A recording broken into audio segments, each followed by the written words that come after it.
A lot of people want that farming thing to happen right away, but sometimes it just can't happen right away, and it might take longer than you want or longer than you expect, and that's okay. Today I'm going to be talking to somebody who's on that path. Stay tuned to find out their story coming up. Today I'm in Martinsville, Indiana, outside Indianapolis at Darby Simpson's farm, and I just happened to be talking to a Canadian that's down here. It's Patrick Leclerc from Ottawa. Patrick's somebody who's farmed part-time on the side for a few years now. He's had some life changes along the way. He's raising a family, and he's trying to make this farming thing work. You're going to hear today how he's trying to make it work. It's not as straightforward and easy as you might think. One thing that I've learned from talking to a lot of people both on this trip and through the podcast is life can get in the way. You have kids, you have bills, you have jobs. Sometimes you get laid off from those jobs. That can throw a big wrench into your farming dreams, but if you want it, you got to figure out creative ways to make it happen, and you have to be willing to accept trade-offs, trading where you live, how you live, or how long it's going to take. Those are the trade-offs you're going to have to face, and one of the big trade-offs that Patrick's facing right now is when is it going to happen? He might want it to happen now, but it's going to have to happen down the line. The important thing is that it does happen and he continues to work towards it. So sometimes it might take longer than you expect. With that, let's jump right into it with Patrick Leclerc. Well, Patrick, you started farming a few years ago initially. You're on round 2 of that farming adventure. If you go back to the very beginning, what drew you into farming? Well, I heard an interview with Joel Salatin on a podcast, or I forget where, and that kind of got me really interested. I'd always wanted to be a little bit more self-sufficient at the house and with the way we lived, and I saw that as a way that I could kind of live off the land and make money at home, and it kind of just fit with what I wanted to do. So it kind of kick-started my wife and I into sort of that direction. And then we started reading books like Pastured Poultry Profits, and I guess like everyone else started off kind of reading. And then we started doing the pastured poultry, and then met Darby online and sort of evolved from there. So really initially it was a blend of lifestyle, raising your own food, and having a business aspect to it, generating its own cash flow. Right. I knew I wanted to change. I knew I wanted a lifestyle change, I guess, and this seemed like almost like a picture-perfect way to try and achieve that. Maybe a bit utopian at the time, but sure. It seemed like a way to achieve the goals my wife and I wanted for us. We wanted to get out of the office where I was working and try and move towards a lifestyle where we're more outdoors, more at home, as opposed to away from the home. Right. So you were initially started part-time, doing it on the side. That's right. So I was working full-time at a big tech company, and I was able to do this because I was working from home. It was really easy for me to sort of start up the farm at home, and did that for a couple of years, and sort of started off with chickens, and then evolved into pork, and then kind of everything changed from there.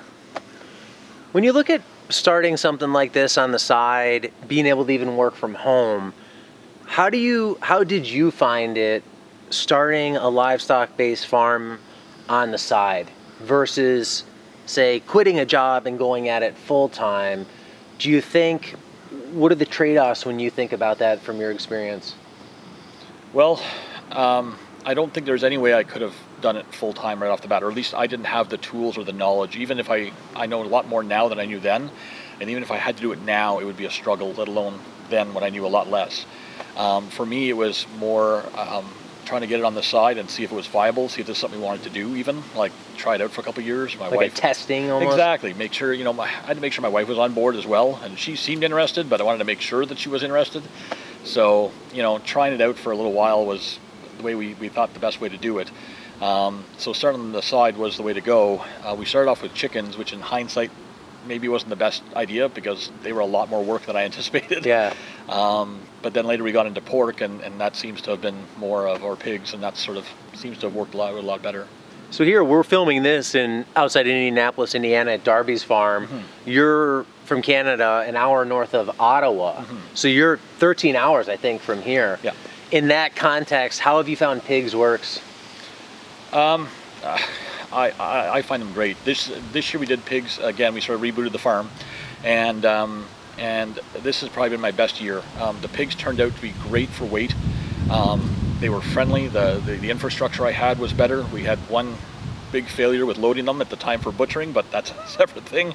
But this year, the actual raising of the pigs was a lot better. We had a little bit better infrastructure, just lots of little things to make things easier. It still required about 20 to 30 minutes of work after work every day.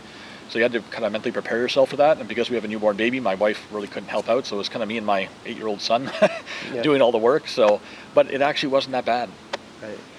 And you're talking about a farm reboot here, restarting it up. Initially, you were doing it on the side with that job, and then your main job, that went away. That's right. I got laid off, and that was a big shock. So we finished off the following season with chickens and pigs. And then at that point, it was any profits we made off those kind of had to go into paying bills as opposed to putting back into the farm to invest in pigs and feed and all that for next year. So I had to use all my profits to pay bills, and I'll be honest with you, that was a tough time because my wife calls it kind of soul crushing because your dream was there, and now all of a sudden you just had to focus on getting an office job again to make the money to pay the bills. And so that was rough. And then I was able to get a job again, and then this year we kicked things back off again. We decided to reboot it again and sort of go at it again, Sure. Yeah. So this is one of the challenges for people who start a farm-based business is life expenses suddenly don't stop when you want to pursue that dream, that business, the farm. Mm-hmm. So you either got to try and make the farm-based business pay for its expenses and life expenses all at once, which is really hard from day one. Yeah. Or you have to have that outside income, whether your job, a spouse's income, or build up a massive nest egg of savings to buffer against that. Yeah. So that's really what you've been challenged with. Right. And the other thing is when you're making, my previous job was making a really good salary, so you have a farm and a mortgage and everything else that's commensurate with that sort of salary. Well, then all of a sudden you get laid off and you're getting a lower paid job, and all of a sudden you have the farm on the side, and all of a sudden it's a bit more tricky to make ends meet. So it does become harder. Did you find that you approached it maybe differently when you had that full-time job with a good salary, that you could put more into the farm to get it up and running faster, and then once that job got taken away, now you have to approach it differently? I'll be honest, I think I was a bit lazy when I had the full-time job because I had the full-time job to fall back on. And then when it went away, then you kind of realize what you lose. And so in my case, I would think, I would love to say yes, but the real answer is probably no. Yeah. I probably took it a little bit for granted because my day job was kind of subsidizing the farm. I didn't have to be as strict or as disciplined with the finances as I would be if it has to work on its own. Whereas now I'm at the point now where it has to work on its own because the job I have now, it's different, and so I need the farm to work on its own and the finances and stuff. So I'm a lot more strict now, I would say, than I was then.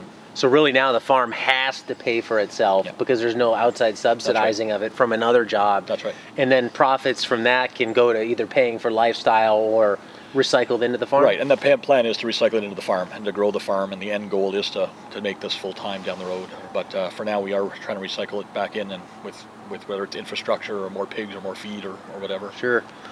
In doing this, I think a lot of people think with livestock farming you can go from like no income from farming to full-time income faster than you actually can. In veg world it gets glorified, and I think it's easier to cash flow faster with veg because those operations are just easier to establish.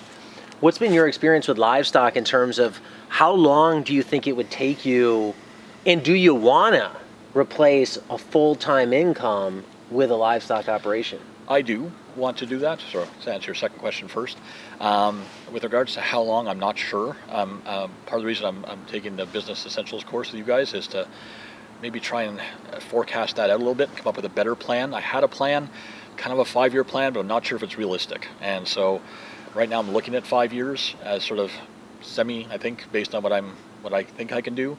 But again, it'll require a little bit of, I don't want to say luck, but a little bit of extra capital being infused, whether it's loans or whatever else. So that's kind of where we're at right now. But it's not very, at least for me, and maybe I'm not the best example, maybe somebody else could do it quicker. But for me, I think it'll probably take that long. And maybe I'm playing it safe, but I need to play it safe because I'm the only breadwinner in the house, so I need to.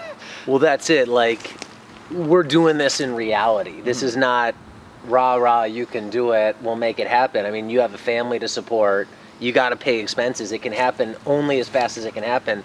When you think about scaling a livestock and you say, let's assume the 5-year plan is correct, what is it that makes it 5 years to get up to speed versus 1? Like, what are the hurdles that slow that growth? Capital. I would say capital. Customers, obviously acquiring customers would be the probably the smart answer for me to say.